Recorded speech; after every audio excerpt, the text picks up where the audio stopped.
మేరకు చక్కగా పాటుపడి వినిపించిన జో గారికి వందనాలు. ఈ యొక్క సాయంకాల సమయంలో ఈ కుమ్మరి అనే దాని గురించి మనం చూసుకోబోతూ ఉన్నాం. ఒకసారి ఇర్మియా గ్రంథం 18వ అధ్యాయం, ఇర్మియా గ్రంథం 18:1 నుంచి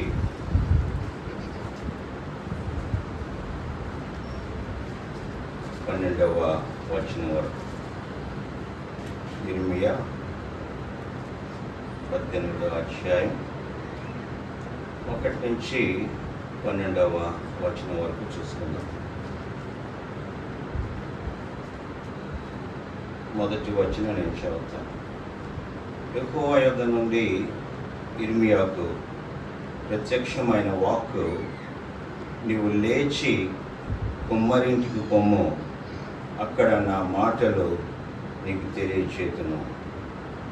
ఇక్కడ దేవుడు ప్రవక్త ఇర్మియాను కుమ్మరి వాని ఇంటికి అడమంటున్నాడు.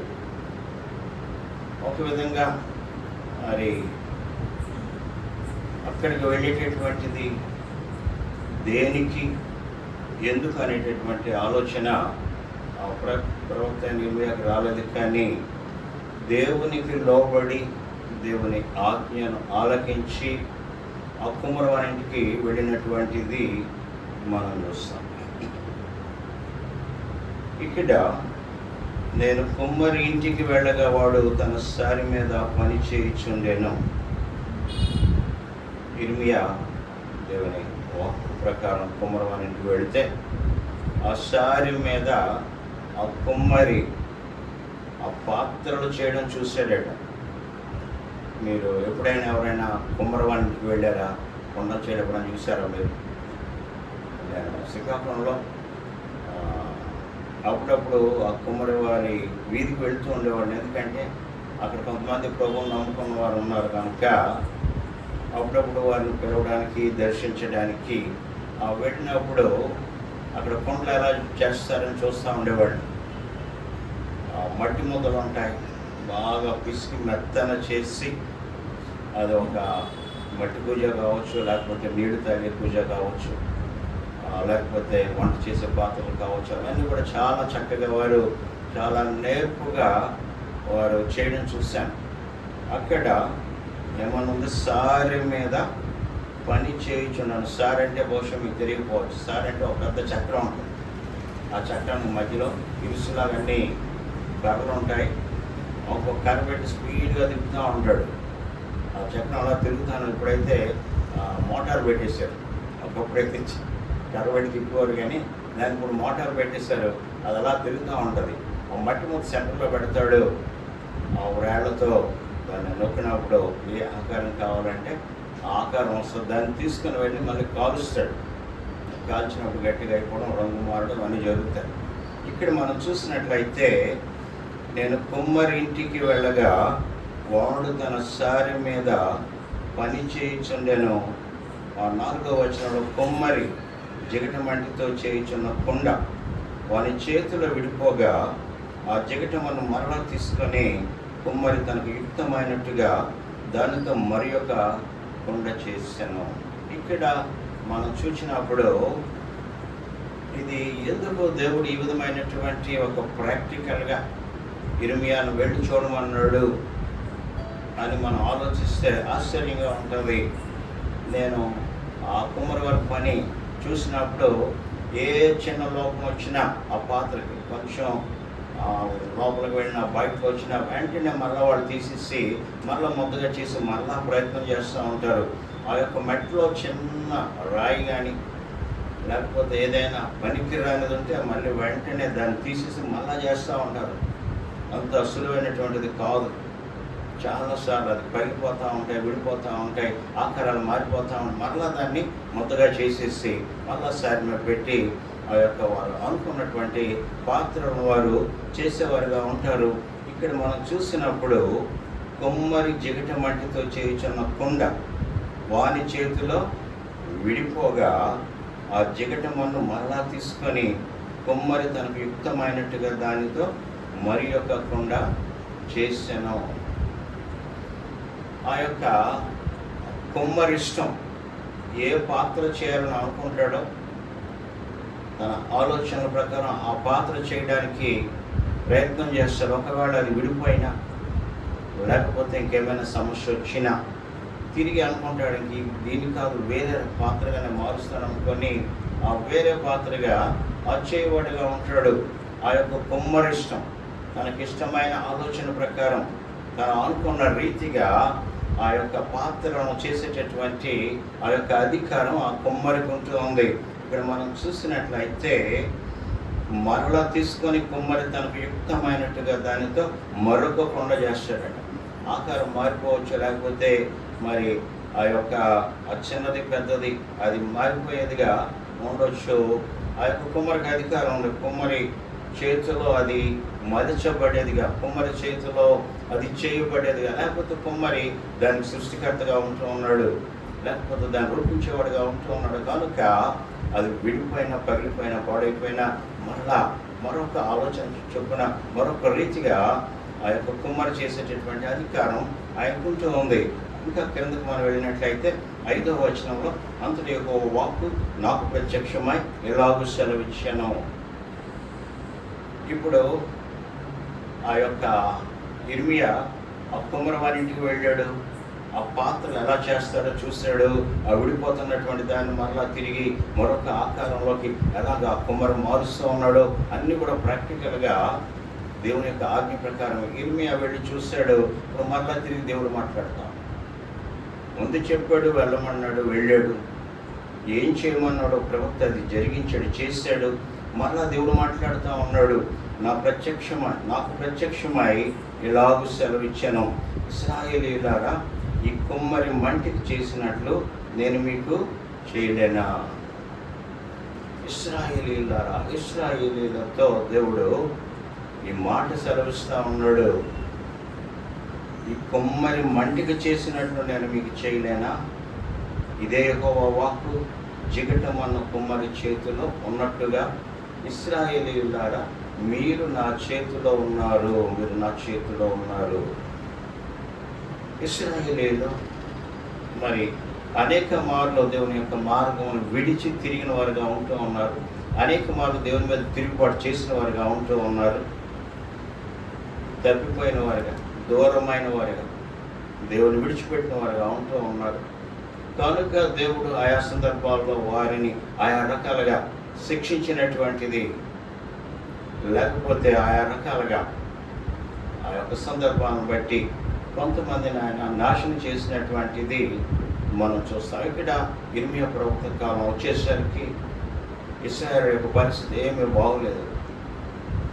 వారు ఆ పొరుగు దేశాలకు పారిపోవాలనుకుంటున్నారు. ఐగుప్తు దేశానికి వెళ్ళిపోతాం, మాకు క్షేమం కలుగుతుంది అనుకుంటూ ఉన్నారు.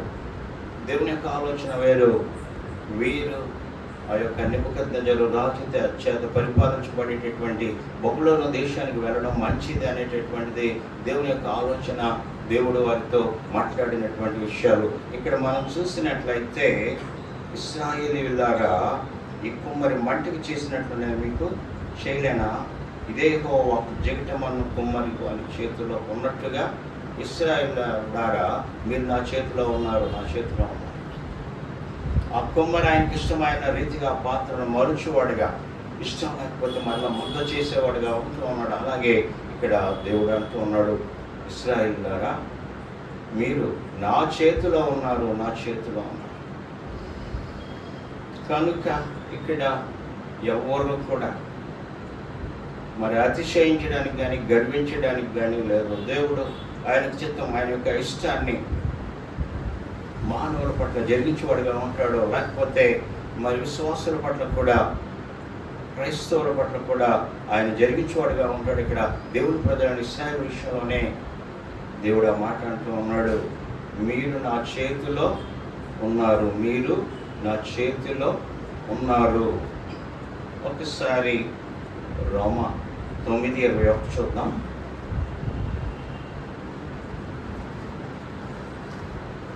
రోమ పత్రిక 9:21 చదవండి. ఒక ముద్దలో నుండి ఒక ఘనతకును ఒకటి ఘనహీనతకును చేయుటకు మంటి మీద కుమ్మరి వానికి అధికారం లేదా? చాలండి. ఇక్కడ ఏమని భక్తుడైన పౌలు రాస్తా ఉన్నాడు.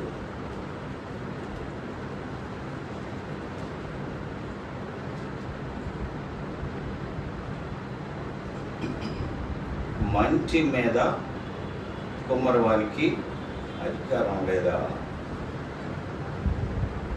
మంచి మీద కుమ్మరివానికి అధికారం లేదా?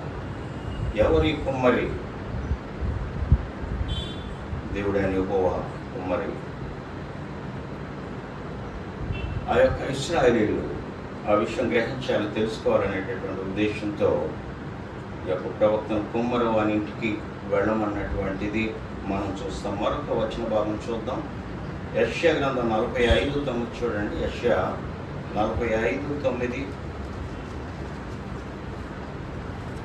మట్టి కుండ పెంకులలో ఒక పెంకయుండి తన్ను సృజించిన వానితో వాదించువానికి శ్రమ, జిగట పన్ను దాన్ని రూపించువానితో నీవేమి చేయుచున్నావని అనదగునా, వీనికి చేతులు లేవని నీవు చేసినది నీతో చెప్పదగునా. ఇక్కడ మనం చూసినట్లయితే మంటి కుండ పెంకులలో ఒక పెంకయుండి తను సృజించిన వానితో వాదించు వానికి శ్రమ, జిగటమన్ను దాన్ని రూపించిన వానితో నీవేమి చేయుచున్నావని అనదగునా. జిగటమన్నుతో మరి లేకపోతే జిగటమన్ను దాన్ని రూపించినటువంటి వానితో నువ్వెందుకు ఎలా చేస్తున్నావు అని అనడానికి ఏ విధమైన హక్కు లేదు, మాట్లాడడానికి లేదు. ఎందుకంటే ఆ యొక్క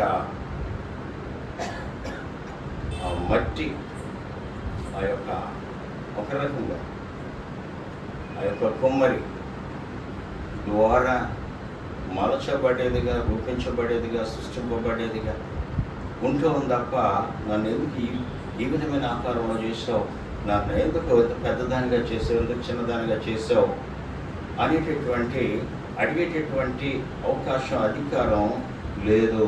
జిగటం అన్న దాన్ని రూపించిన వాళ్ళతో నువ్వేమి చేస్తున్నావని అనదగున. కుమ్మరవాని ఇష్టం. ఎందుకు దేవుడు ఆ యొక్క మంటి లేకపోతే కుమ్మరి లేకపోతే సారే ఇవన్నీ ఎందుకు దేవుడు ఆ యొక్క ప్రవక్త అయిన ఇర్మియాతో చెప్తూ ఉంటూ ఉన్నాడు అని మనం ముందుకు వచ్చినట్లయితే ఇక్కడ యెషయా 64:8 వెళ్దాం. ఎందుకు దేవుడు కుమ్మరి అంటున్నారు, సార్ అంటున్నారు, తర్వాత కుమ్మరవానికి అధికారం ఉందని అంటూ ఉన్నాడు. ఆ యొక్క మంచి ఆ కుమ్మరవాన్ని ప్రశ్నించేటటువంటి అధికారం లేదని ఎందుకు అంటూ ఉన్నాడో ఒకసారి చూద్దాం. యెషయా 64:8 చదవండి. యెహోవా, నీవే మాకు తండ్రివి, మేము జిగటమన్ను, నీవు మాకు కుమ్మరి వాడవు, మేమందరము నీ చేతి పని అయి ఉన్నాము. చూసారండి, ఇక్కడ భక్తుడు ఏమంటున్నాడు? మేమందరము ఎవరం? మనం చేతి పని. యెహోవా, నీవే మాకు తండ్రివి, మేము జిగటమన్ను, నీవు మాకు కుమ్మరి వాడవు, మేమందరము నీ చేతి పని అయి ఉన్నాము. చేతి పని. మనల్ని ఆయన సృజించాడు. మనకి యొక్క ఆకారాలు ఆయన కలిగించాడు. ఎవరు ఎలా ఉండాలో ఆయన ఆలోచన ప్రకారం మనము చేయబడిన వారంగా ఉంటాం. కొంతమంది తెల్లగా ఉండొచ్చు, కొంతమంది నల్లగా, కొంతమంది పొడవుగా ఉండొచ్చు, కొంతమంది సన్నగా ఉండొచ్చు, కొంతమంది లావు. మనం చూసినట్లయితే ఏ ఇద్దరు మనుషులు ఒకేలా ఉండదు. కవలలైనా సరే వ్యత్యాసాలు ఉంటాయి. ఆడపిల్లలు ఇద్దరు కవలలుగా ఉండొచ్చు, లేకపోతే మగపిల్లలు ఇద్దరు కవలలుగా ఉండొచ్చు. ఏదో ఒక రీతిగా తేడా, వ్యత్యాసం అనేది ఉంటుంది. దేవుడు ఆయన సృష్టిలో కోట్ల మందిని ఆయన సృజించారు. ఇద్దరు ఒకేలా ఉన్నారని అన్ని విషయాల్లో మనం చూడలేము. ఏదో భాగ్యంగా ఒక రూపాలు ఒక రకంగా ఉండొచ్చు, కానీ ఆ యొక్క పరిశీలన చేసినప్పుడు చాలా వ్యత్యాసాలు ఉంటాయి. దేవుడు మహాజ్ఞాని. దేవునికి తెలుసు ఇద్దరు వ్యక్తులను ఒకలాగా చేయకూడదు, ఇద్దరు ఒకేలా ఉండకూడదు, సమస్యలు వస్తాయి. దేవునికి తెలుసు కనుక ఆయన మనలను సృజించాడు, ఆయన మనలను చేశాడు. ఇక్కడ మనం చూసినట్లయితే ఏమనుంది 8వ వచనంలో, మేమందరము నీ చేతి పని అయి ఉన్నాము. ఇది మనం గ్రహించుకోవాలా. ఆయా సందర్భాన్ని బట్టి నేనేంటి ఇలా ఉన్నాను, లేకపోతే దేవుడు నాకు ఈ రంగు ఎందుకు ఇచ్చాడు, లేకపోతే ఈ యొక్క నేను ఎదగకుండా పుట్టువానికి ఎందుకు చేశాడు, ఈ రకాలైన ఆలోచనలు వస్తాయి. దేవుడు ఆయనకి ఇష్టమైన రీతిగా మనం రూపించుకున్నాడు, ఇష్టమైన రీతిగా ఆయన మనల్ని కలుగ చేశాడు. ఇక్కడ మనం అందరం ఆయన యొక్క చేతి పని అయి ఉన్నాము. మనం ఒకసారి ఆదాం గురించి ఆలోచన చేస్తే కొన్ని విషయాలు మనకు అర్థమవుతాయి. దేవుడు ఆదామును నేల మంటితో చేశాడు, నేల మంటి తీసుకొని చేశాడు. ఆ నేల మంటితో ఆదామును చేసినప్పుడు ఆయన స్వరూపంలో, ఆయన పోలికలో ఆయన చేసినటువంటిది మనం చూస్తాం. కళ్ళు, ముక్కు, నోరు, చెవులు, చేతులు, కాళ్ళు ఇవన్నీ కూడా బాహ్యంగా కనిపించే వాటి అన్నిటినీ చక్కగా ఆయన రూపించినటువంటిది మనం చూస్తాం. శరీరం లోపల ఉన్న అవయవాలు కూడా ఆయన కలుగు చేశాడు. గుండె, ఊపిరితిత్తులు, లేకపోతే మూత్రపిండాలు, ఇంకా లోపల ఎన్నో శరీర అవయవాలు, వాటన్నిటిని కూడా దేవుడు చేశాడు, చక్కగా చేశాడు. ప్రతి అవయవానికి ఒకదానికొకటి ఆ యొక్క అనుసంధానం. ఏ అవయవం లోపల లేకపోయినా మనిషి బ్రతికేటటువంటి అవకాశం లేదు. అన్ని చక్కగా ఒకదానికొకటి మరి పనిచేస్తూ ఉండాలా. అంత జ్ఞానం కలిగినటువంటి దేవుడు లోపల అన్ని అవయవాలు చక్కగా నిర్మించి చేసి, దానిపైన కండరాలు, దానిపైన చర్మం, ఆ తర్వాత చక్కని రూపాన్ని దేవుడు మానవునికి ఇచ్చినట్టుగా మనం చూస్తాం.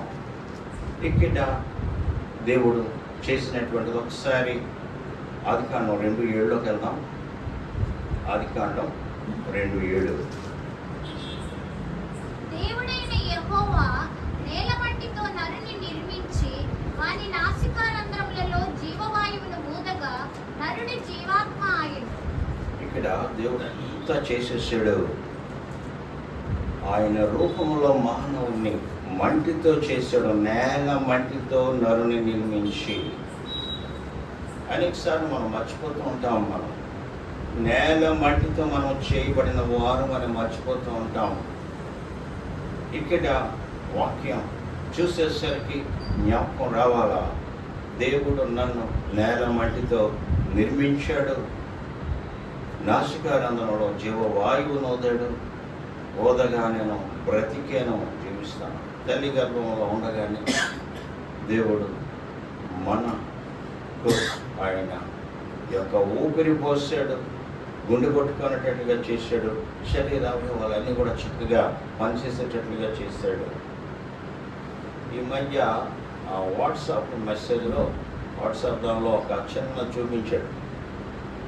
తల్లి గర్భంలో 3 పిల్లలు ఉన్నట్టుగా, మీరు కూడా చూసారేమో తెలియదు. తల్లి గర్భంలో 3 పిల్లలు ఉన్నారు. ఇంకా డెలివరీ అవ్వలేదన్నమాట. ఆ యొక్క గర్భసంచిలో 3 పిల్లలు ఎలాగా వారు ఒకరికొకరు లింక్ అయి అందరికీ ఆ యొక్క తల్లి నుంచి ఆహారం ఎలా పెడతారో ఆ కలర్స్తో చక్కగా చూపించాడు. చాలా ఆశ్చర్యం వేసింది. ఆ 3 పిల్లల కదలికలు, ఆ చేతులు కదపడం, తల కదపడం, ఆ ఊపిరి పీల్చుకోవడం అన్నీ చక్కగా చూపించాడు. మీరు ఎవరైనా చూసారేమో నాకు తెలియదు. కలర్స్ తోటి ఆ తల్లి గర్భంలో ఉన్నటువంటి 3 పిల్లలు ఎలాగో ఒకరికొకరు ఉన్నటువంటిది అక్కడ మనం చూస్తాం. ఆశ్చర్యం వేస్తుంది. దేవుడు ఎలాగో మరి 3 పిల్లలు, లేకపోతే 2 పిల్లలు, లేకపోతే ఒక చిన్న పిల్లవాడు ఎలాగో లోపల కదిలేటటువంటిదిగా ఆ తల్లి యొక్క ఆహారాన్ని తీసుకునేవాడిగా ఎలా ఉంటాడు, ఎలాగో దేవుడు మరి మానవుని సృజించాడు అనేటటువంటిది చాలా ఆశ్చర్యకరమైనటువంటిదిగా ఉండడం ఇక్కడ మనం చూస్తాం. తర్వాత ఆదికాండం 3:19 చూద్దాం. ఆదికాండం 3:19 కూడా చూసాడు ఒకసారి. నీవు నేలకు తిరిగి చేరు వరకు నీ ముఖపు చెమట కార్చి ఆహారము తిందువు. ఏలయనగా నేల నుండి నీవు తీయబడితివి, నీవు మన్నే కనుక తిరిగి మన్నైపోతుంది. నీవు మన్నే, నేల నుంచి నీవు తీయబడ్డావు, నీవు మన్నే కనుక తిరిగి మన్నైపోతావు. దేవుడు ఆదాంతో చెప్పుచున్న మాట. ఆదాము బహుశా తెలియకపోవచ్చు, దేవుడు నన్ను నేల మంటి నుంచి తీసి నరునిగా చేశాడు. అంతేకాదు ఆయన ఊపిరి వదిలాడు కనుక నేను జీవించేవాడిగా ఉంటూ ఉన్నాను అనేటటువంటిది బహుశా ఆదాముకు అప్పుడు తెలిసి ఉండకపోవచ్చు. ఇప్పుడు దేవుడు మరలా చెప్తా ఉన్నాడు, నువ్వు ఎవరు అనుకుంటున్నావయ్యా? నేల నుండి తీయబడ్డావు సుమా, నువ్వు మన్నే కనుక నీ యొక్క అచివరి దశ మనులో కలిసిపోయేటటువంటిదే. మనం చాలాసార్లు ఆయన రకాలుగా అతిశయించేవారని గర్వించేవారంగా ఉంటాం. ఈ శరీరాన్ని అందంగా తీర్చిదిద్దుకోవాలని, ఈ యొక్క శరీరాన్ని సుఖపెట్టుకోవాలని, ఈ శరీరాన్ని చక్కగా పోషించుకోవాలా, ప్రేమించుకోవాలని ఈ రకంగా మనం ఆలోచించేవారంగా ఉంటాం. కానీ దేవుని చేతిలో మనము మంటి వారము, దేవుని చేత మంటి పాత్రగా చేయబడినటువంటి వారమని మనం ఎరగకుండా ఉంటూ ఉన్న ఆదాము తెలియదు కనుక దేవుడు మాట్లాడుతున్నావు, మన్నయ్య నువ్వు మంటిలో నుంచి తీయబడ్డావు కనుక ఒక నాన్న మన్ను అయిపోతావు. అప్పుడు బహుశా ఆదాము తెలుసుంటుందా, నేను మట్టినా, ఎప్పటికైనా నేను మంటిలో కలిసిపోతానా దేవునిలాగా, మరి లేకపోతే దేవుని యొక్క దూతలాగా నేను చక్కనైన రీతిగా మరి శాశ్వతంగా జీవించేటటువంటి అవకాశం నాకు లేదా అని బహుశా ఆదాము అప్పుడు గ్రహించుకున్నవాడిగా ఉండి ఉండవచ్చు. అలాగే మరొక వాక్య భావం చూద్దాం. యోబు గ్రంథం 10:9. యోబు 10:9. నన్ను నీవు నిర్మించితివి, ఆ సంగతి జ్ఞాపకం చేసుకొనుము, నీవు నన్ను మరలా మన్నుగా చేయుదువా? చూశారండి, ఇక్కడ యోబుకు ఒక ప్రశ్న వచ్చింది, యోబుకు ఒక ఆలోచన వచ్చింది, యోబుకు ఒక భయం కలిగింది. ఏంటట? జిగట మన్నుగా ఉన్న నన్ను నీవు మరలా మన్నుగా చేస్తావా?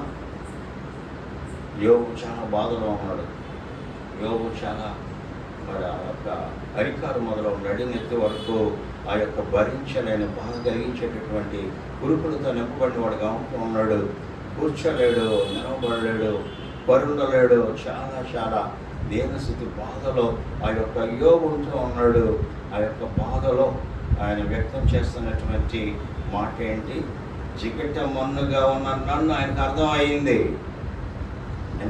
నేను జిగట మన్ను, దేవుడు నన్ను రూపించాడు, దేవుడు నన్ను కలుగు చేశాడు, మరలా తిరిగి నేను మన్నైపోవాలా? ఒక రకమైన నిరాశ, ఒక రకమైన భయం, ఒక రకమైన ఆలోచన ఆయన రావడం మనం చూస్తాం. జిగట మన్నుగా నన్ను నీవు నిర్మించితివి, ఆ సంగతి జ్ఞాపకం చేసుకోను, నీవు నన్ను మరలా మన్నుగా చేస్తావా? నీవు మరలా నన్ను మన్నుగా చేస్తావా? ఆ యొక్క యోబుకి గ్రహింపైంది. ఆదాము తెలుసుకున్నాడు, నేను మంటి నుంచి తీయబడి చేయబడిన వాడిని. కానీ మానవులు దినమున వారు ఎవరి చేత సృష్టించబడ్డారో, వారి యొక్క సృష్టికి మూలం ఎవరో, ఆదాము ఎవరో, ఆదాము ఎలాగో చేయబడ్డాడు అనేటటువంటిది తెలియని రీతిలో మానవులు అతిశయించువారుగా, మానవులు తలంచువారుగా ఉంటూ ఉన్నారు. అలాగే మరొక వచనాన్ని చూద్దాం. ఇర్మియా గ్రంథం 18. ఇర్మియా గ్రంథం 18 మనం చదువుకుంటున్నాం. 6వ వచనం చివరికి వెళదాం ఒకసారి.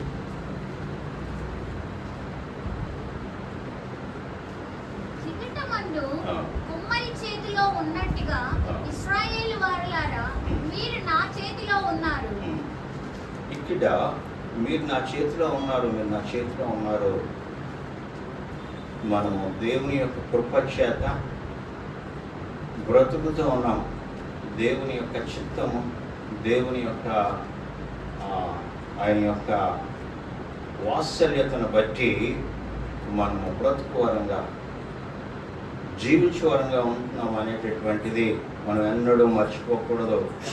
నేను మంటి పాత్రను, నేను మంచిని, ప్రభు ఈ యొక్క ఆరోగ్యం ఇచ్చావు, ఈ యొక్క ఉన్నతమైన స్థితి ఇచ్చావు, ఈ యొక్క సమాజంలో నన్ను ఒక తలగా చేసావు అని ఆయన పట్ల కృతజ్ఞత భావం కలిగిన వరంగా ఉంటూ మనం మరొక విషయం మర్చిపోకూడదు. మనము దేవుని చేతిలో, లేకపోతే మీరు నా చేతిలో ఉన్నాను, నేను దేవుని చేతిలో ఉన్నాను, దేవుని చేతిలో ఉన్నాను, మేము నీ వారము అనేటటువంటి ఆలోచన కలిగిన వారంగా ఉండాలి. మనం అనేక మార్లు దేవుని స్తుతించిన వారంగా, అనేక మార్లు మరి మనం ఎవరమో ఎరుగని వారంగా ఉండుట చాలా విచారకరమైనటువంటిది. ఇక్కడ మనం చూసినట్లయితే 7వ వచనంలో దాన్ని పెళ్ళగిత్తుననియు, విరిగగొట్టుదననియు, నశింపచేయుదుననియు ఏదో ఒక జనమును గురించి కానీ రాజ్యమును గురించి కానీ నేను చెప్పి ఉండగా,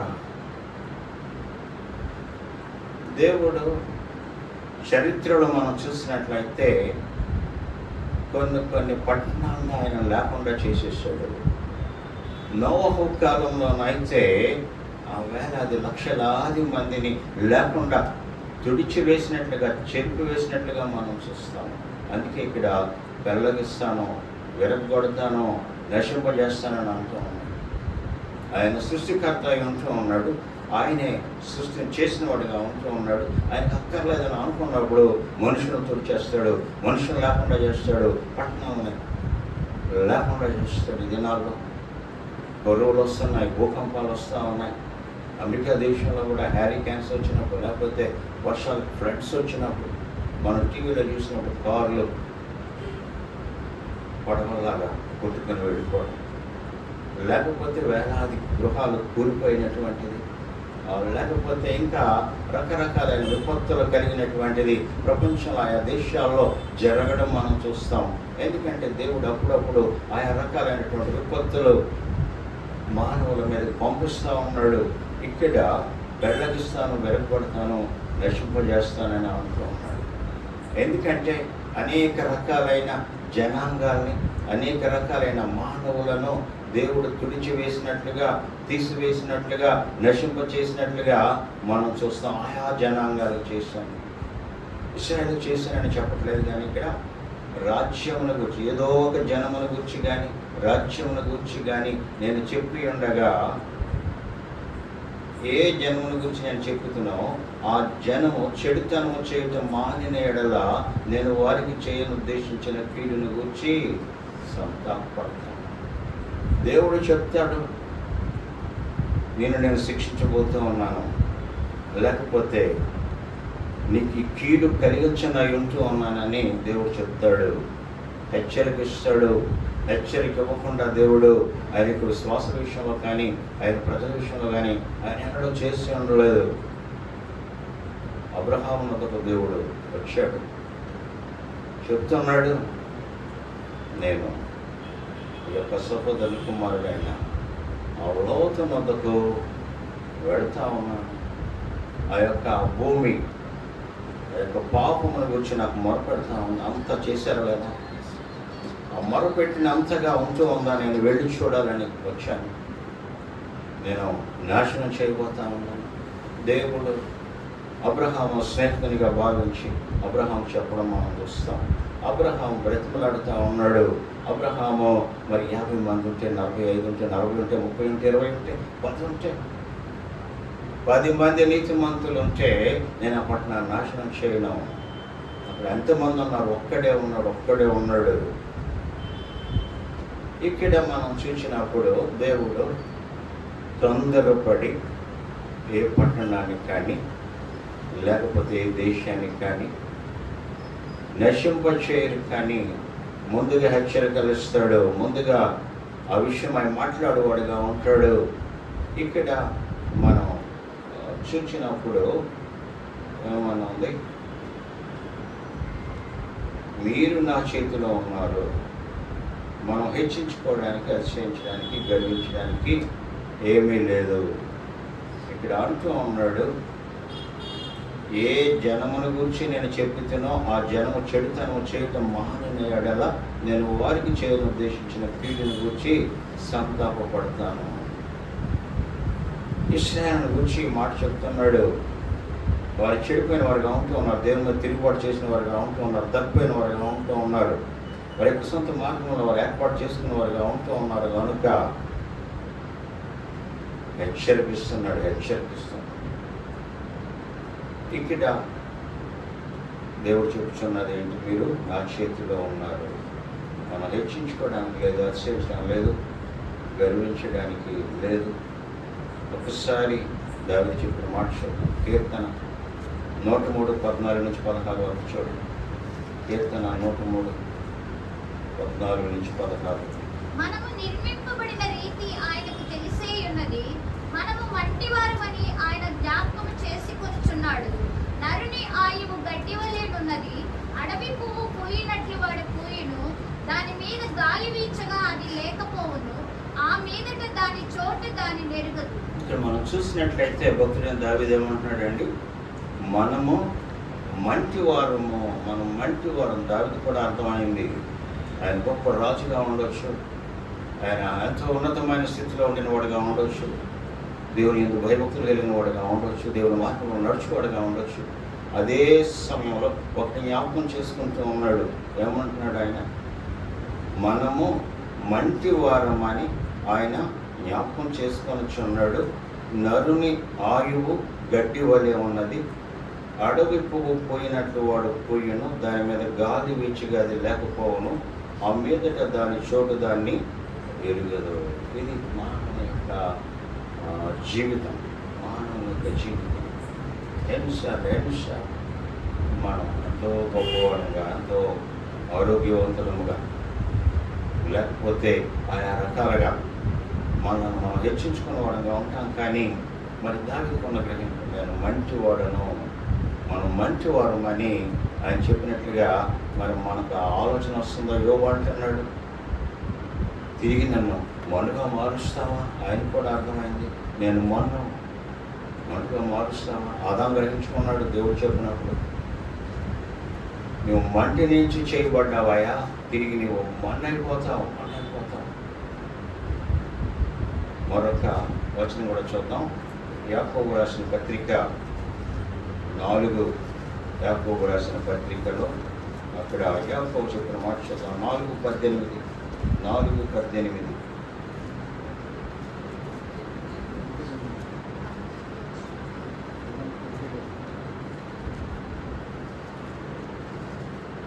చదువు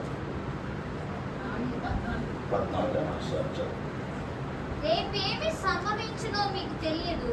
మీ జీవం ఏపాటిది? మీరు కొంతసేపు కనబడి అంతలో మాయమైపోవు ఆవిరి వంటి వారే.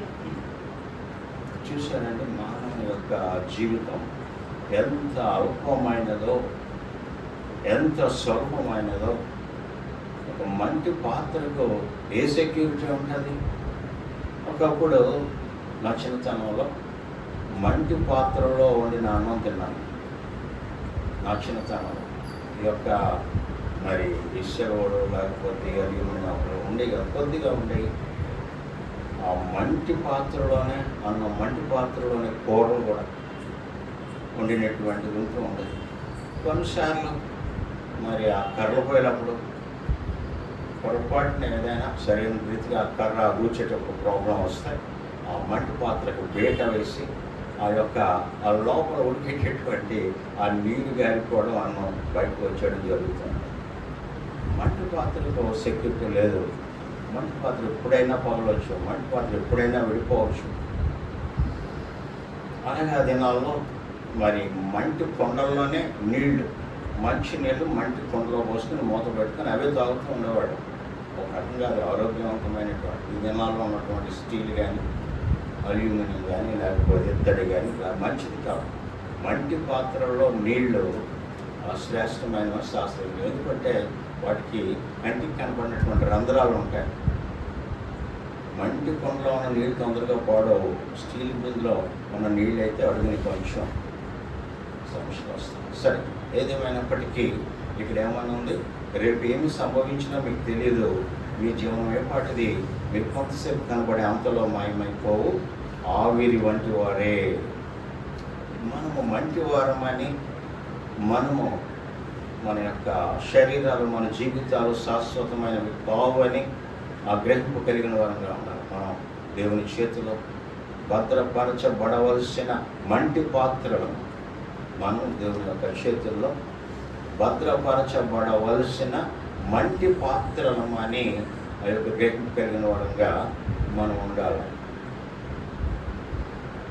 గత నెలలో అంటే జూలై నెలలో సుమారుగా జూలై 15 తర్వాత మనం అనుకున్న విశాఖపట్నంలో మనం చర్చ్కి వచ్చే ఒక ఫ్యామిలీ ఉన్నారు, ఒక కుటుంబం. ఆయన పేరు సాగర్ గారు, విశాఖపట్నంలో జాబ్ చేసుకుంటూ ఉండేవారు. సుమారుగా 67 years ఏజ్. చాలా క్రమంగా ఫ్యామిలీ మన చర్చ్కి వస్తారు.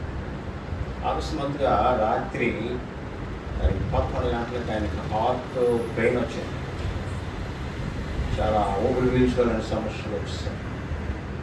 త్వరగా ఆయన్ని మరి దగ్గరగా ఉన్న హాస్పిటల్ తీసుకెళ్తే ఇక్కడ లాభం లేదని ఇంకో హాస్పిటల్ అంబులెన్స్ మాట్లాడారు, ఆయన ఎక్కించారు. ఆ పెద్ద హాస్పిటల్కి చేరేలోగానే ఆయన చనిపోవడం జరిగింది. సాగర్ అంటే గత నెలలో చూడలేదు. మనం చెప్పలేము ఏ విధముగా దేవుడు మనల్ని పీల్చుకుంటాడు, ఎప్పుడు మన యొక్క జీవితాన్ని ముగింపు చేస్తాడో మనకు తెలియదు. ఆయన సమాధి కార్యక్రమాన్ని నేను కూడా వెళ్ళి అక్కడ వాక్యం చెప్పడం జరిగింది. అది జరిగిన ఒక 20 రోజుల్లోనే మరొక కుటుంబం కూడా ఉంటున్నారు. మన సహవాసానికి చాలా రెగ్యులర్గా వస్తారు. మీకు కూడా తెలుసు, డాక్టర్ దీనా, MD జనరల్ మెడిసిన్. ఆవిడ హస్బెండ్, ఆయన బిజినెస్ చేస్తారు. రాత్రి ఫ్యామిలీ ప్రేయర్ చేసుకున్నారు. కుమారుడు, కోడలు, ఆమె, ఆయన. సుమారుగా 10:30కి కుటుంబ ప్రార్థన ముగించుకున్నారు. అందరూ పడుకోవడానికి సెటిల్ అవుతూ ఉన్నారు. 11:11కి ఆయన ఆ బాత్రూమ్ కానీ వెళ్ళారు, లోపలికి వెళ్ళారు. 15 నిమిషాలు అయింది, అరగంట అయింది, ఆయన బయటకు రావట్లేదు. ఏదో అనుమానం వచ్చింది. తలుపు కొడితే తీయడం లేదు ఆయన. వెంటనే వారిని వీరిని పిలిచి తలుపులు మొదలుకొని చూస్తే బాత్రూంలో పడిపోయి ఉన్నారు. ఆయన మూలుగుతూ ఉన్నారు. భార్య MD జనరల్ మెడిసిన్, చెవి పట్టుకుంది, పర్వాలేదు, పరుస్తుంది, పర్వాలేదు, బ్రతుకుతారు. వెంటనే హాస్పిటల్కి తీసుకెళ్ళేటటువంటి ప్రయత్నం చేశారు. ఒక హాస్పిటల్ తీసుకెళ్లారు, హాస్పిటల్ అడ్మిట్ చేశారు. ఆ త్వరగా చేయవలసినటువంటి వారు చేయలేదు, అటెండ్ అవ్వలేదు. ఆమె చెప్తా ఉంది, డాక్టర్ కనుక మీరు వెంటిలేటర్ పెట్టండి, లేకపోతే ఆక్సిజన్ ఇవ్వండి. వారు వెంటనే అటెండ్ అవ్వకపోవడం వల్ల హాస్పిటల్కి తీసుకెళ్ళి వెళ్ళిన 10 నిమిషాల్లోనే ఆయన చెప్పారు. ఇది జరిగి 15-20 రోజులు అవుతుంది. ఆయన మా బంధువుడు, గౌరవం, ఆయన బరియర్ కూడా నేను వెళ్ళడం జరిగింది. అక్కడ వారి ప్రార్థించారు. ఇటువంటి విషయాలు ఎన్నెన్నో మనం చూస్తూ ఉన్నాం. మన కుటుంబాల్లో కూడా ఇటువంటివి జరుగుతూ ఉన్నాయి. మనం ఆయన చేతిలో ఉన్నటువంటి మంచి పాత్రలము అని మనం గ్రహించుకోవాలి. ఎక్కడ కూడా హెచ్చించుకోవడానికి కానీ, ఎక్కడ కూడా గర్వించడానికి కానీ ఏ అవకాశం లేదని మనం గ్రహించుకోవాలి. ఇక్కడ మనం చూసినట్లయితే ఇర్మియా 18:8 ఏమంటున్నాడు? ఏ జనమును గురించి నేను చెప్పుతున్నో ఆ జనము చెడుతనము చేయటం మానుకొనిన ఎడల నేను వారికి ఉద్దేశించు కీడు చేయడం మానేస్తాను. కీడు చేయడం మానేస్తాను.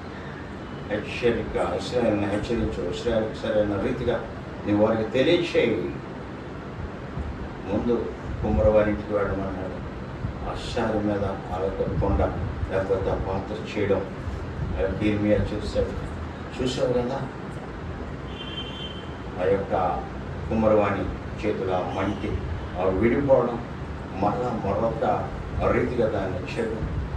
ఆయన అంటూ ఉన్నాడు, ఆ యొక్క మంచి పాత్ర మీద కుమ్మరికి అధికారం లేదా ఆయన అంటూ ఉన్నాడు. ఆ తర్వాత ఆయన అన్నటువంటి మనం చూస్తాం, ఇశ్రాయేలు వారలారా మీరు నా చేతిలో ఉన్నారు. క్రిందకు వచ్చినప్పటికీ ఆ యొక్క హెచ్చరికగా మాట ఆయన చెప్తా ఉన్నాడు. కీడును గురించి సంతాపపడతాను, నేను కీడు చేస్తా అన్నాను, కానీ అక్కడ మార్పు అనేది, పశ్చాత్తాపం అనేది, దిద్దుకోవడం అనేటటువంటిది ఉండినప్పుడు నేను పశ్చాత్తాపడతాను, సంతాపడతాను. మనకు తెలుసు యోనా కాలంలో ఏం జరిగిందో. ఒక్కసారి యోనా గ్రంథం చూద్దాం. యోనా గ్రంథం 3వ అధ్యాయం 10వ వచనం. యోనా 3:10.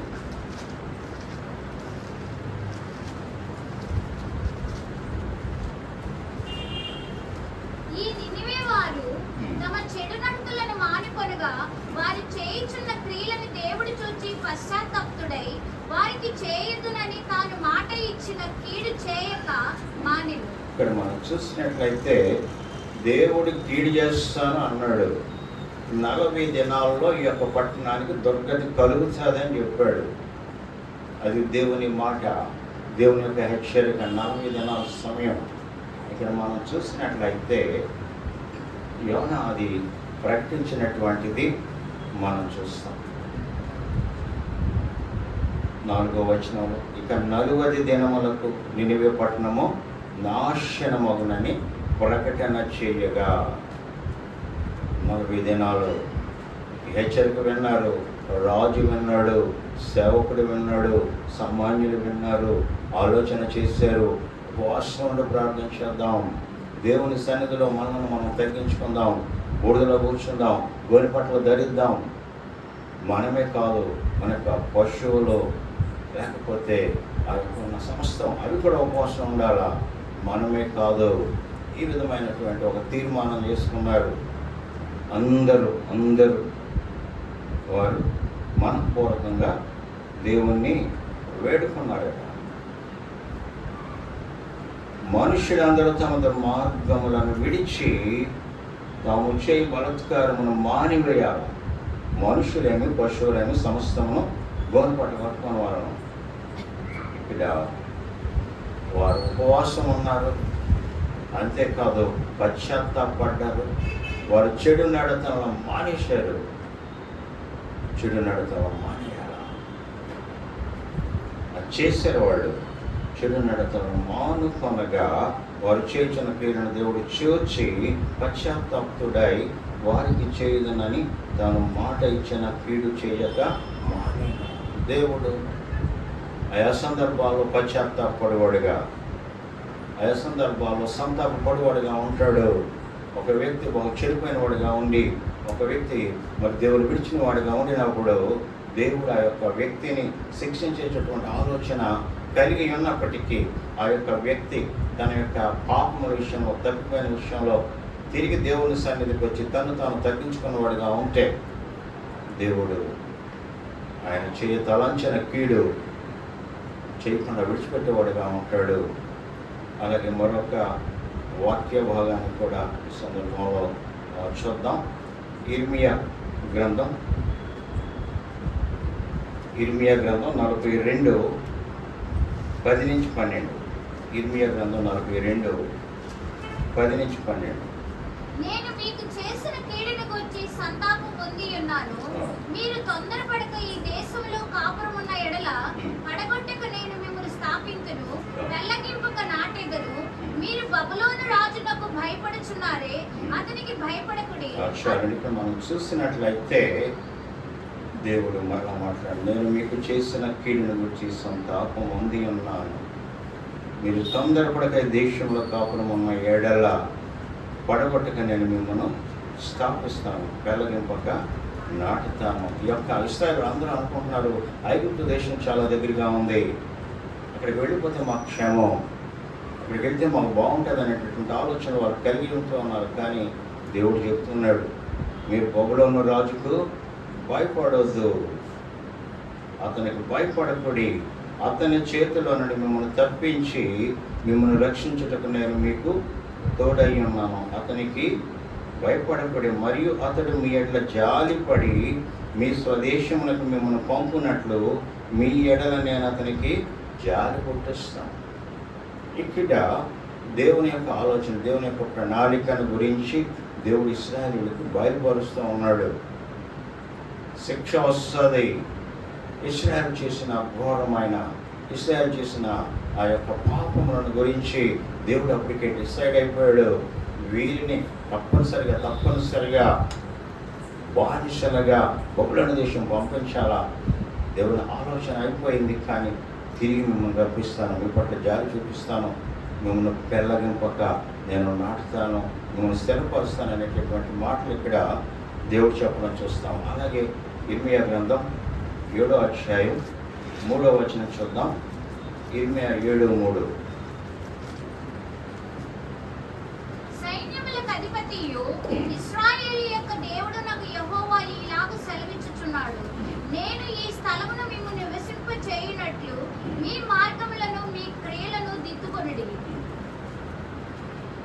ఇక్కడ దేవుడు మరలా ఈ విషయాలు ఆయన చెప్తా, నేను ఈ స్థలమున మిమ్మను నివసింపచేయనట్లు మీ మార్గములను మీ క్రియలను దిద్దుకోండి. అది దేవుడు కోరేటటువంటి. ఇశ్రాయేలును నాశనం చేయాలని, ఇశ్రాయేలును శిక్షించాలని, ఇశ్రాయేలును అంతమొందించాలనేటటువంటిది ఆయన ఆలోచన కాదు. కానీ ఆయా సందర్భాల్లో ఆయన శిక్షించేవాడిగా ఉంటాడు. ఆ శిక్షను బట్టి తిరిగి వారు దేవుని వద్దకు రావాలనేటటువంటిది ఆయన ఆలోచన అయి ఉంటుంది. మనల్ని కూడా కొన్నిసార్లు ఆయన ఈ విధమైనటువంటి శిక్షకు, లేకపోతే కష్టాలకు, లేకపోతే శ్రమలకు, బాధలకు ఆయన గురి చేయడానికి కారణం ఏంటంటే తిరిగి మనం దేవుని వద్దకు రావాలి, దేవుని యొక్క మార్గంలో నడవాలి. మనము తిరిగి మరి దేవుని యందు కొనసాగాలనేటటువంటిది ఆయన ఉద్దేశం, ఆలోచన అయి ఉంది. దావీదు అంటున్నాడు, శ్రమ కలుగక మునుపు నేను త్రోవ విడిచి తిరిగాను. మనం ఒకవేళ త్రోవ విడిచి తిరుగుతూ ఉన్నామేమో, తప్పిపోయిన వారంగా ఉంటూ ఉన్నామేమో. ఇక్కడ దేవుని యొక్క మాట ఏంటంటే, మిమ్మల్ని మీరు దిద్దుకోండి, సరిచేసుకోండి, మీ మార్గములను మీ క్రియలను దిద్దుకోండి. మన మార్గాలు మనము పరిశీలన చేసుకోవాలా, మన క్రియలు, మన పనులు పరిశీలన చేసుకొని దిద్దుకోవడం అనేటటువంటిది అవుతుంటూ ఉంది. తిరిగి మనం మరో వాక్యంలో వెళ్దాం. ఇర్మియా 18:11 చివరిలో, మీరందరూ మీ మీ దుష్ట మార్గములను విడిచి మీ మార్గములను మీ క్రియలను చక్కబరుచుకోండి. ఇది మనం కూడా ఆలోచించుకోవాల్సినటువంటి విషయం. దేవునికి ఇష్టం లేని మార్గం మన ఏమైనా ఉన్నదేమో, లేకపోతే ఇంకా విడిచిపెట్టకూడనివి, విడిచిపెట్టవలసినవి ఇంకా మన ఏందో ఉన్నాయేమో పరిశీలన చేసుకోవాలి. ఇంకా అదే తప్పు, అదే పాపం, అవిధేయత, దాన్ని ఇంకా కొనసాగించేవారు, జరిగించేవారంగా ఉంటే దేవుని కృప మన నుంచి దూరంగా తొలగిపోతే అది చాలా చాలా ప్రమాద పరిస్థితి. చనిపోయిన దాని గురించి చెప్పాను నేను. వారేమి కూడా తప్పు చేశారు, పాపం చేశారు, లేకపోతే దేవుడు వారిని శిక్షించాడని నేను చెప్పను. కానీ దేవుడు ఎందుకు వారిని పిలుచుకున్నాడో, ఎందుకు మరి ఆ విధమైనటువంటి వారి పట్ల జరిగిందో మనం ఊహించలేము, మనము ఆ ప్రశ్న వేయలేము. మన విషయంలో మనం ఆలోచించేద్దాం. నేను ఇంకా ఏ విషయంలో తప్పిపోతున్నాను, ఏ విషయంలో దేవుని దూరంగా ఉంటున్నాను, దేవుని ఇంకా ఎందుకు దుఃఖపెట్టేవాడినిగా, ఆయాసం కలిగించేవాడుగా నేను ఉంటూ ఉన్నానని మనం పరిశీలన చేసుకోవడానికి దేవుడు అనేక రీతిలుగా ఆయన మనతో మాట్లాడేవాడుగా ఉంటూ ఉన్నాడు. మీరందరూ మీ మీ దుష్ట మార్గములను విడిచి మీ మార్గములను, మీ క్రియలను చక్కబరుచుకోండి, పరిశీలన చేసుకోండి. దావీదు ఏమని ప్రార్థన చేస్తున్నాడు, ఏమని అంటున్నాడు? ప్రయాసకరమైన మార్గం నా యందు ఉన్నదేమో చూడయ్యా. ప్రయాసకరమైన ఏ విషయాల్లో మనం మన మాటల్లో మనం తప్పిపోతున్నామా, మన చూపుల్లో తప్పిపోతున్నామా, ఆలోచనలో తప్పిపోతున్నామా, ప్రతిదినము మనము నడిచేటటువంటి మార్గములో తప్పిపోతూ ఉన్నాం. ఇది మనం ప్రశ్నించుకోవాలా. ఇక్కడ క్రిందకు వెళ్ళినట్లయితే 12వ వచనంలో, మేమందరము మా మూర్ఖ హృదయము చొప్పున ప్రవర్తించుదుము. మేమందరము మా మూర్ఖ హృదయము చొప్పున ప్రవర్తించుదుము అని అందుడు. ఎంతగా దేవుడు ఎన్ని రకాలుగా బోధ చేసినా, ఎన్ని రకాలుగా వారికి సలహాలు ఇచ్చినా వారు లోపడడానికి ఇష్టపడలేదు, దిద్దుకోవడానికి ఇష్టపడలేదు, మార్గాలు సరి చేసుకోవడానికి ఇష్టపడలేదు. కనుకని ఒక దినం వచ్చింది, ఆ సిద్కియా రాజు కాలంలో, రాజైన యోధా కాలం, బబులోను దేశం నుంచి నెబుకద్నెజరు సైన్యాలు వచ్చారు, అనేక మందిని చంపేశారు, అనేక మందిని చెరలోకి తీసుకుని వెళ్ళిపోయారు. 70 సంవత్సరాలు అక్కడ ఒక రకంగా స్వేచ్ఛ లేనివారుగా, ఒక రకంగా బానిసలుగానే ఉన్నటువంటిది అక్కడ మనం చూస్తాం. వారు మాట వినలేదు కనుక చెరలోనికి వెళ్ళిపోయారు, మాట వినలేదు కనుక లోపడలేదు కనుక దేవుని యొక్క శిక్షకు వారు గురైనటువంటిది అక్కడ మనం చూస్తాం. ఇక్కడ మనం చదువుకున్నటువంటి మరో వాక్యంలో మీరు నా చేతిలో ఉన్నారు, మీరు నా చేతిలో ఉన్నారు. మనము ఆయన వారమని, ఆయన చేత సృజింపబడిన వారమని, మనం మంచి అని మనం గ్రహించుకుంటూ ఏ అతిశయానికి అవకాశం ఇవ్వకుండా హెచ్చించుకోవడానికి అవకాశము నిత్యము దీనులమై ప్రభువా నీ కృప చొప్పున నేను ఈ దినమున జీవించేవాడుగా, నీ కృప చొప్పున నేను ఈ దినాన మరి బ్రతికిన వాడనగా ఉంటూ ఉన్నానయ్యా అని ప్రతిదినం ఆయన పట్ల మనం కృతజ్ఞత కలిగిన వాడన్నా. ఉదయం లేవగానే ప్రభువా ఇంకా నన్ను సజీవునిగా ఉంచావా, నీకు వందనాలయ్యా, ఈ దినమంతా కూడా కాపాడండి అని ఎంతమంది మనం మోకరించి ఆయన సన్నిధిలో ప్రార్థించేవారంగా ఉంటున్నాము. ఉదయం లేవగానే ఆ బ్రష్ చేసుకొని కాఫీ టీ తాగి మన పనులు పరిగెత్తువారంగా ఉంటున్నాం, లేకపోతే ఉద్యోగాలు పరిగెత్తువారంగా ఉంటూ ఉన్నాక మోకరించి ఆయన పట్ల కృతజ్ఞతను కనపరచువారంగా, ఆయనకు వందనాలు చెప్పినటువంటి మనస్సు మనలో ఉందా? దినానికి లక్షల మంది చనిపోతున్నారు, దినానికి వేల మంది యాక్సిడెంట్లో చనిపోతూ ఉన్నారు. దేవుడు ఎందుకో మనల్ని ఇంకా ఆ ఎరకలుగా కాపాడి భద్రపరుస్తూ మన ఆయుష్ను పొడిగిస్తూ దినదినము ఆయుష్ను పొడిగిస్తూ ఆయన కృప చూపించేవాడిగా ఉంటూ ఉన్నాడు. మనం ఆయన చేతిలో ఉన్నాము, ఆయన చేతి మనం మంటి పాత్రలము, మనం మన్ను, మన ఎంతకాలం ఆయన కృప గ్రంథోటం అంతకాలం ఈ లోకంలో మనం జీవించేవారంగా నడుచువారంగా ఉన్న కృప తొలగిపోతే ఒక్క నిమిషం కూడా ఈ లోకంలో మనం ఉండలేము. ఆయన కృప ప్రతిదినం కూడా మనకు ఇవ్వబడుతూ ఉండాలి. ఒకసారి విలాపవాక్యాల గ్రంథంలో ఒక మాట చదువుకొని మనం ముగించుకుందాం. విలాపవాక్యాలు 3వ అధ్యాయం 22వ వచనంలో యెహోవా కృప గలవాడు, ఆయన వాత్సల్యత ఎడతెగక నిలిచినది గనుక మనము నిర్మూలము కాకున్న వారము, అనుదినము నూతనముగా ఆయనకు వాత్సల్యత పుట్టుచున్నది, నీవెంతైనా నమ్మదగిన వాడవు. ఏ దినానికి ఆ దినం, ఏ దినానికి ఆ దినం మన పట్ల ఆయనకు వాత్సల్యత పుట్టుతూ ఉంది. సంవత్సరానికి ఒకసారి కాదు, నెలకు ఒకసారి కాదు, వారానికి ఒకసారి కాదు, ప్రతి దినము కూడా ఆయన యొక్క వాత్సల్యత మన పట్ల నూతనముగా పుట్టుచున్నది. ప్రతిదినం ఆయన ఇస్తేనే మనకు ఉంటుంది. ప్రతిదినము ఆయన ఇవ్వాలా, ప్రతిదినము ఆయన మనకు ఆయుష్ పొడిగిస్తూ ఉండాలా, ప్రతిదినము కూడా ఆయన మన యొక్క నాసిక రంధ్రంలో ఆ ఊపిరి ఉంటూ ఉండాలి. ఎప్పుడు ఆ ఊపిరి తీసేస్తాడు, ఎప్పుడు మరి మనము పిలువబడతామో, ఎప్పుడు మనము మంటిగా మార్చబడతామో తెలియదు. కనుకనే ప్రతిదినం ఆయన పట్ల కృతజ్ఞత కలిగి ప్రతిదినం కూడా ఆయన స్తుతిస్తూ ప్రభువా మరొక దినం ఇచ్చే ఆయుష్ని పొందనాలు, ప్రభువా ఇంకా నన్ను సజీవునిగా ఉంచేవాయా వందనాలు అని మనం స్థితి చెల్లించేవారంగా ఆయనకు ప్రార్థన చేయవారంగా ఉండాలి. ఇక్కడ వీరైతే మేము చేయమని వాళ్ళు ఎంత కఠినమైన రీతిగా వాళ్ళు మాట్లాడుతూ ఉన్నారు. అవకాశాలు ఇస్తున్నాడు దేవుడు. మీరందరూ మీ యొక్క దుష్ట మార్గములను విడిచి మీ మార్గములను మీ క్రియలను చక్కపరచుకోండి అని చెప్తే ఏమన్నా లోపడుతున్నారా? వింటున్నారా? వాళ్ళు ఏమంటున్నారు? మేమందరము మా మూర్ఖ హృదయం చొప్పున ప్రవర్తిస్తామని అంటున్నారు. కానీ మేము లోపడమని అంటూ ఉన్నారు. కొంతమంది క్రైస్తవులు ఈ స్థితికి చేరిపోయిన వారుగా ఉంటూ ఉన్నారు. వారికి హృదయాలు కఠినపరుచుకున్న వారుగా ఉంటున్నారు. లోపడనే లోపడు, దిద్దుకొనే దిద్దుకోరు. ఒక రకమైన కఠినమైన మనసు. వారి యొక్క ముఖం మనం చెప్పుకు రాతి వల్ల చేసుకున్నట్టు గురివిందము అనే చేసుకున్నటువంటి స్థితిలో కొంతమంది క్రైస్తవులు ఉంటూ ఉన్నారు.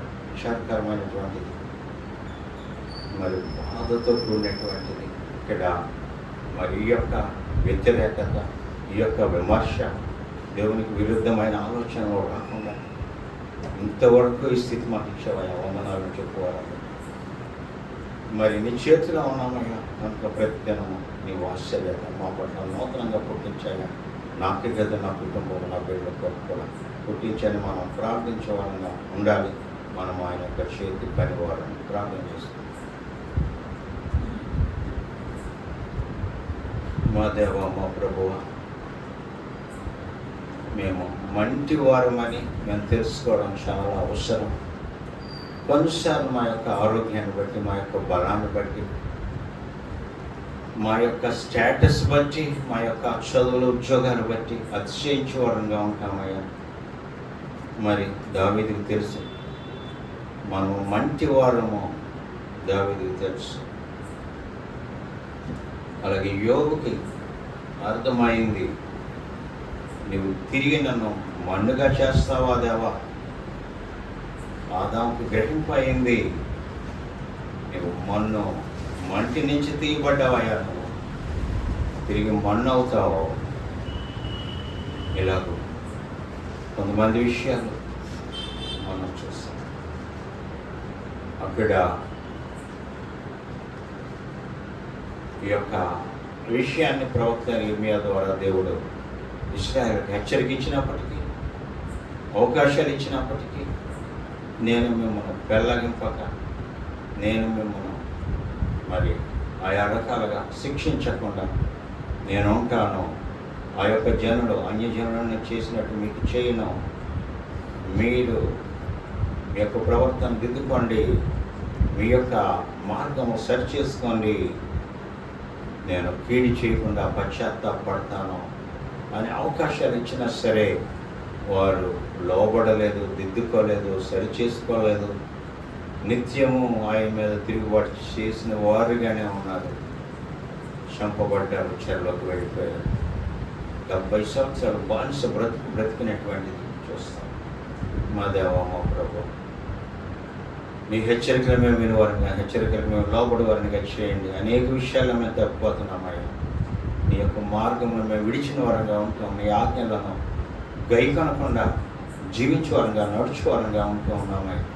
నీ ఆజ్ఞలకు మేము లోబడ్డానికి, మా యొక్క మార్గాలు సరి చేసుకోవడానికి, దిద్దుకోవడానికి మాకు సహాయం చేయండి ప్రభు. అవకాశాలు ఇస్తున్నావు, సమయం ఇస్తూ ఉన్నావు. సహనము, ఓర్పు, జాలి మా పట్ల నువ్వు చూపిస్తున్నావయ్యా. మేము గ్రహించుకోవడానికి ఒక దయచేయండి తండ్రి. ఆ యొక్క నినివే పట్టణస్తులు అందరూ సుమారు 120,000 మంది కంటే ఎక్కువ ఉన్న వారందరినీ ప్రభు క్షమించి వదిలేసేవయ్యా. వారు తమ చెడు నడతలను మానుకొనగా, అవును తండ్రి, మాలో ఇంకా ఏ పాపం ఉంది, ఏ అవిధేయత ఉంది, ఏ చెడుతనం ఉన్నది, ఏ అపవిత్రత ఉన్నది, వాటిని మేము ఎరిగి మేము తీసేసుకుంటే, మా జీవితాలు దిద్దుకుంటే, మా యొక్క మార్గాలు సరి చేసుకుంటే ఇప్పటికంటే ఎక్కువైన కృప మీరు ఇచ్చేవాడుగా ఉంటూ ఉన్నారయ్యా. ఎక్కువైన రీతిగా మమ్మల్ని ఆశీర్వదించేవారుగా ఉంటూ ఉన్నారు. మీ యొక్క ఆశీర్వాదాల కొరకు, మీ కృపల కొరకు మేము మరి ఎక్కువైన రీతిగా ప్రతిదినము మేము స్తుతిస్తూ, ప్రతిదినము నీ రక్తంలో మమ్మల్ని మేము పడుకొని శుభ్రపరచుకుంటూ, శుద్ధి చేసుకుంటూ, ఎక్కువైన రీతిగా ప్రభు నీతో నడుచువారిగా, ఎక్కువైన రీతిగా నీతో సహవాసం చేసే వారినిగా మమ్మల్ని చేయమని ఈ కొద్ది మనవులు యేసు నామమున వేడుకొంచు ఉన్నాను తండ్రి.